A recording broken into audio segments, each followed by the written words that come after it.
नमस्कार। बहुत स्वागत है आप सभी दर्शकों का कन्या राशि के लिए शनि अस्त के इस वीडियो में। अब शनि से क्या डरना? जी हाँ, शनिदेव ऐसे ग्रह हैं जिनका नाम सुनते ही व्यक्ति के मन में बहुत बड़ा डर बैठ जाता है, बहुत बड़ी आशंका मन में बैठ जाती है। न जाने क्या होगा अब जीवन में, जाने कौन कौन सी मुसीबतें आएंगी, किन किन कष्टों का सामना करना पड़ेगा, इस तरह के विचार मन में आने लगते हैं।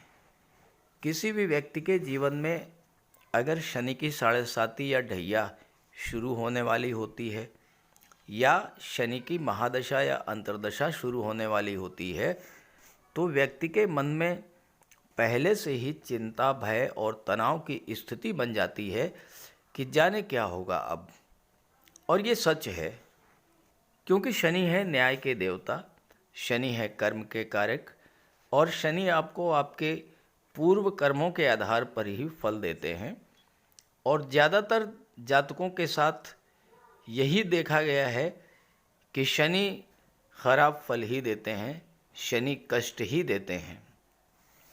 हालांकि शनि अगर आपकी कुंडली में अच्छे हैं, अंश बल से मजबूत हैं, शुभ भाव में स्थित हैं, खास करके तीसरे, छठे, 10वें या 11वें भाव में, तो अपनी महादशा और अंतर्दशा के दौरान ये व्यक्ति को इतना कुछ दे कर जाते हैं जितना आपके पूरे जीवन में आपने प्राप्त नहीं किया होगा।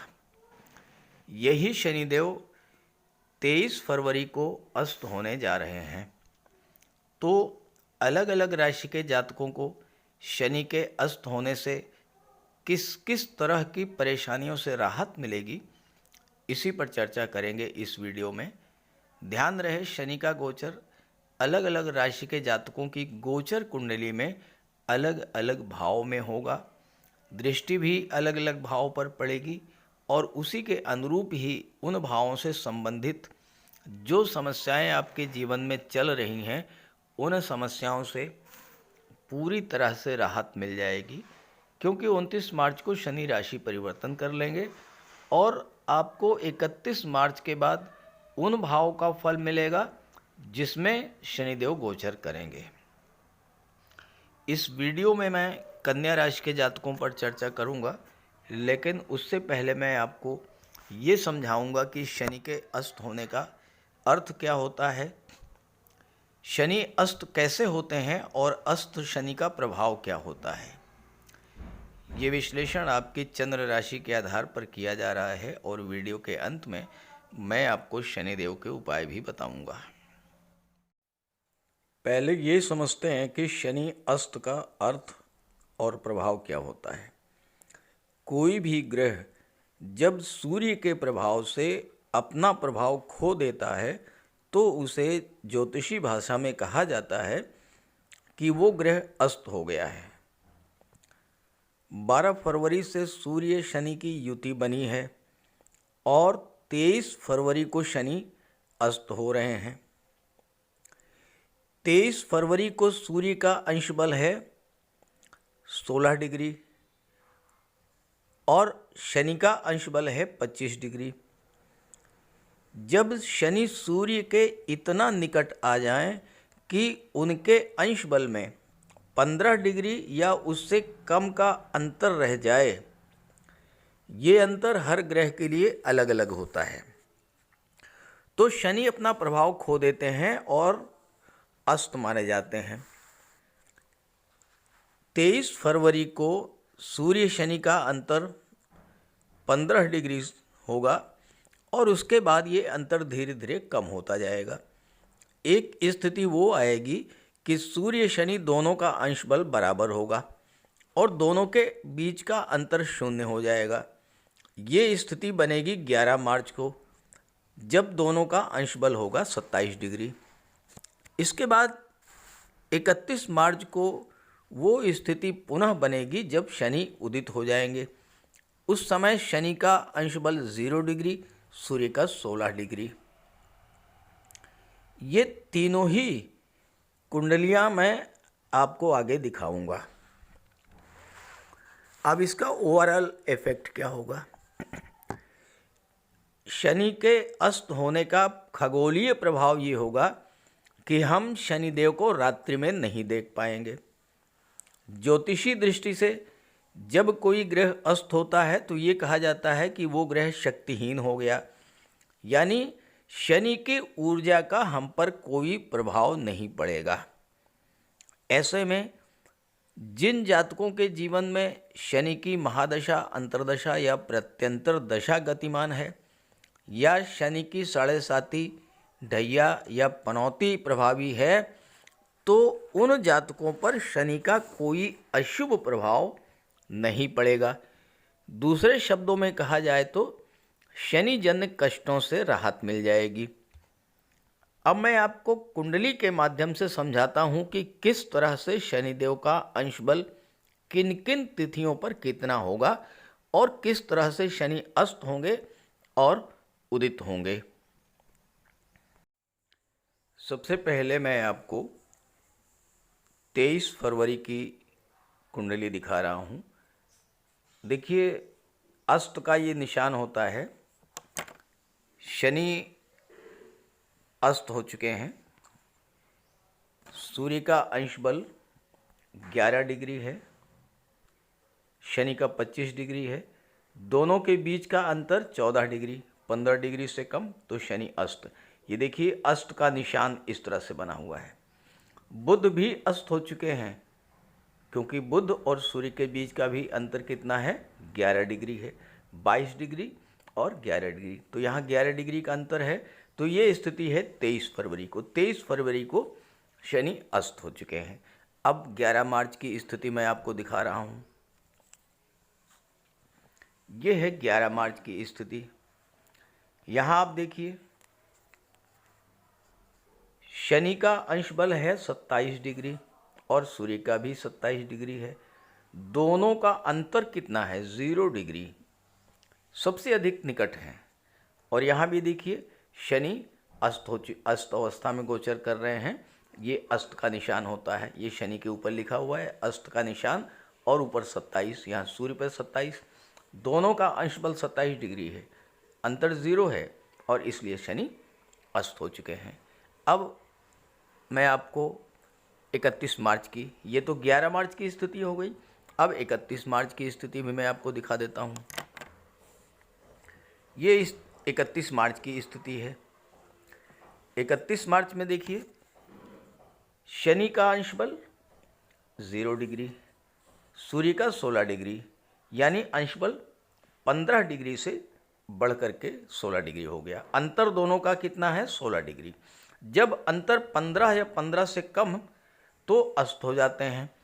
जब अंतर 15 या 15 डिग्री से ज़्यादा हो जाता है तो उदित हो जाते हैं। अब देखिए, यहाँ शनि पर अस्त का निशान नहीं है ना, और सूर्य शनि का अंतर 16 डिग्री है। सूर्य 16 पर हैं, शनि 0 पर हैं, तो 16 डिग्री का अंतर हो गया।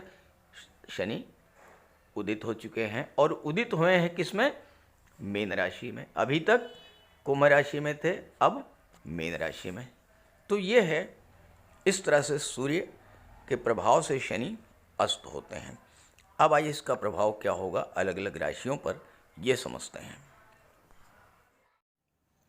तो ये है कन्या राशि के जातकों की कुंडली।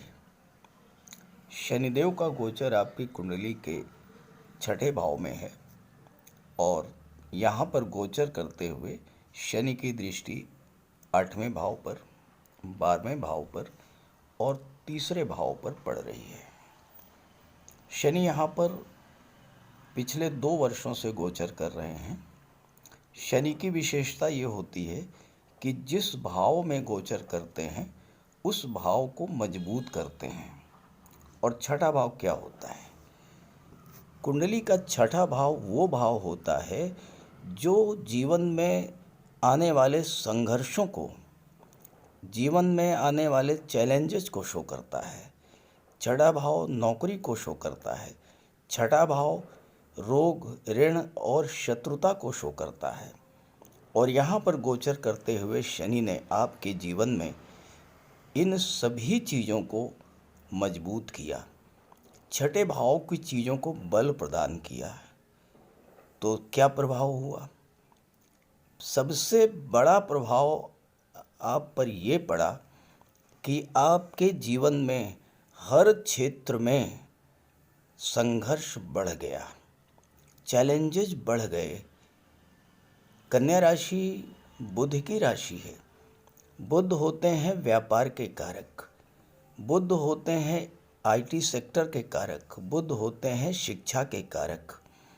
और यहाँ पर गोचर करते हुए शनि ने जो लोग व्यापार के क्षेत्र में थे उनके व्यापार व्यवसाय में तरह तरह की बाधाएं उत्पन्न करी, तमाम तरह के संघर्ष उत्पन्न किए। जो लोग नौकरी में थे, शिक्षा के क्षेत्र में थे, आईटी सेक्टर में थे, मैनेजमेंट के क्षेत्र में थे, कंप्यूटर या कम्युनिकेशन के क्षेत्र में थे, ऐसे जातकों के जीवन में भी तमाम समस्याएं, विघ्न, बाधाएं, रुकावटें, संघर्ष, चैलेंजेस ये बढ़ाते चले गए। और इसका सीधा सा प्रभाव ये पड़ा कि आप जिस भी क्षेत्र में थे उस क्षेत्र में आपको वो सफलता नहीं मिल पाई जो सफलता आपको मिलनी चाहिए थी। छठा भाव कर्ज का होता है और शनि की दृष्टि पड़ रही थी 12वें भाव पर। 12वां भाव क्या होता है? 12वां भाव खर्चों का होता है। पिछले 2 वर्षों से आपके खर्चे इस तरह अनियंत्रित हो गए होंगे, खर्चे आपके इतने अधिक बढ़ गए होंगे कि आप कर्ज लेने की स्थिति में पहुंच गए होंगे। अब यहाँ पर सूर्य आ चुके हैं। सूर्य क्या करेंगे? सूर्य छठे भाव को प्रकाशित कर देंगे, शनि को अस्त कर देंगे। जब शनि अस्त हो जाएंगे तो छठे भाव से संबंधित जो समस्याएं आपके जीवन में चल रही थी वो समस्याएं धीरे धीरे समाप्त होना शुरू हो जाएंगी। 31 मार्च को जब शनि अस्त उदित होंगे तो राशि परिवर्तन करके 7वें भाव में चले जाएंगे। तो इस तरह से छठे भाव, 8वें भाव, 12वें भाव, तीसरे भाव और 5वें भाव, इन भावों से संबंधित जो भी समस्याएं आपके जीवन में चल रही थी उस समस्याओं का अंत होना शुरू हो जाएगा। सबसे पहला प्रभाव तो यही पड़ेगा कि आपके जीवन में जो संघर्ष की स्थितियां बनी हुई थी वो स्थितियां पूरी तरह से समाप्त हो जाएंगी। आप जीवन में आगे बढ़ेंगे। जीवन में जो गतिरोध बना हुआ था, जो रुकावटें थीं वो समाप्त होंगी। जिस तेज़ी से आप आगे बढ़ना चाहते थे, नहीं बढ़ पा रहे थे, अब आप उससे चौगुनी गति से आगे बढ़ेंगे, क्योंकि सूर्य यहाँ पर छठे भाव को प्रकाशित करेंगे, सूर्य 12वें भाव को प्रकाशित करेंगे। जो लोग नौकरी में हैं, जो लोग व्यापार में हैं, उनके लिए सूर्य का ये गोचर और शनि का अस्त हो जाना जबरदस्त लाभ की स्थितियां लेकर के आ रहा है। शनि आपकी कुंडली में 5वें भाव के स्वामी थे। 5वां भाव क्या होता है? शिक्षा का होता है, संतान का होता है। छात्रों के जीवन में तमाम तरह के संघर्ष बढ़ गए होंगे, तरह तरह की समस्याएं आई होंगी। हो सकता है कि कुछ छात्रों ने अपनी पढ़ाई बीच में छोड़ दी हो। ये भी हो सकता है कि नौकरी मिलते मिलते भी ना मिल पाई हो या अत्यंत देर हो गई हो, बहुत विलंब से नौकरी मिली हो। कोई आपने एग्ज़ाम दिया, उसका रिज़ल्ट आते आते आप इंतज़ार करते करते थक गए होंगे, तब कहीं जा कर के उसका रिज़ल्ट आया होगा। छठा भाव कर्ज का होता है।